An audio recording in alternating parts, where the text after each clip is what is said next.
ஸ்தோத்திரம்.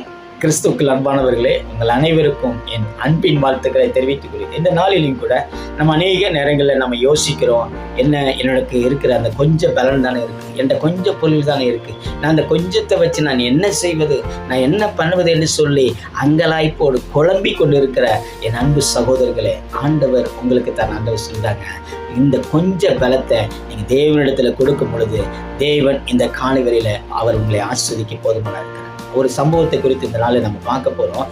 யோவான் எழுதின புஸ்தகம் 6ஆம் அதிகாரம் அதில் 1லிருந்து 15 வரைக்கும் சொல்லுறது. இயேசு திபிரியா என்ற கலிலேயா கடற்கரையில் என்ன செய்தான, ஒரு மலையின் மேலே அமர்ந்து தன் சீசர்கள் அவங்க எல்லாம் பார்க்குறாங்க.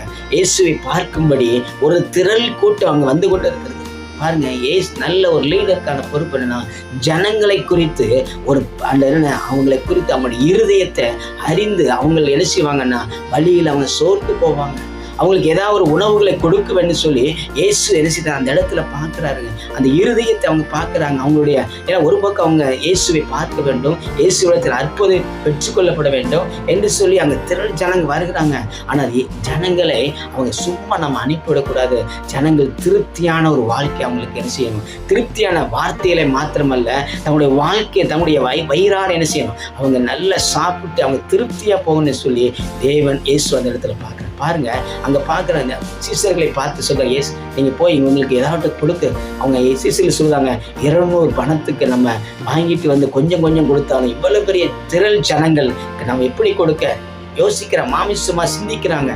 பாருங்க, அங்க பாக்குற அந்த திரள் கூட்டத்துல ஒரு சின்ன பையன், அவன் சாப்பிடுறதுக்கு கொண்டு வந்திருக்காங்க 5 அப்பமும் 2 மீனையும் வச்சு. அந்த இதை வாங்கிட்டு வந்து இயேசுவிடத்தில் கொடுக்குறாங்க. அந்த கொஞ்சத்தை தான் அவங்க கொடுத்தாங்க. அந்த கொஞ்சத்தை இயேசுவிடத்தில் கொடுக்க வேண்டும். இன்றைக்கும் இதை கேட்டுக்கொண்டு இருக்கிற அன்பு சகோதரர், ஒருவேளை நம்முடைய வாழ்க்கையில் உங்களுடைய வாழ்க்கையில் கொஞ்சம் தான் இருக்குது அப்படின்னா, கொஞ்சம் பலன் தான் இருக்குது, ஏன்னா கொஞ்சம் அறிவு தான் இருக்குது, கொஞ்சம் பொருள் தான் இருக்குது, அதை தேவனிடத்தில் இயேசுவிடத்தில் நம்ம கொடுக்கும் பொழுது தேவன் அபிரதமாய் ஆசீர்வதிக்க முடியும். ஸோ இந்த நாட்களை பாருங்க, அந்த 5 அப்பத்தையும் 2 மீனை வச்சு 5000 பேர் மீதி 12 கூடைய என்ன எடுத்தும்படி ஒரு திருப்தியான 5000 புருஷர்கள் சாப்பிட்டாங்க. ஒரு திருப்தியான ஒரு அங்க என்ன செய்தான உணவுகளை இயேசு அங்க இடத்துல அற்புதம் செய்தார். இதை கேட்டுக்கொண்டு இருக்கிற என் அன்பு சகோதரர்களே, இதை நம்முடைய வாழ்க்கையில நாம் யோசிக்கப்பட வேண்டும். நமக்கு இருக்கிற அந்த கொஞ்சம் பலத்தை, கொஞ்சம் பொருளாதாரத்தை நம் தேவனிடத்துல நாம் கொடுக்கும் பொழுது, நம்ம ஒருவேளை நம்முடைய வாழ்க்கையில நம்ம கொஞ்சம் அறிவை வச்சுக்கிட்டு நம்ம பெரிய ஒரு திறமை என்று சொல்லி நம்ம அநேக நேரங்களில் யோசிக்கிறோம். ஆனா கடைசியில் என்ன, முடிவில் அது தோல்விகளை முடிகிறது. ஆனால் அந்த கொஞ்சம் பலத்தையும், கொஞ்சம் அறிவை, கொஞ்சம் ஞானத்தையும், கொஞ்சத்தை அதை தேவனிடத்தில் கொடுக்கும் பொழுது, இயேசு இடத்துல கொடுக்கும் பொழுது தேவன் அற்புதம்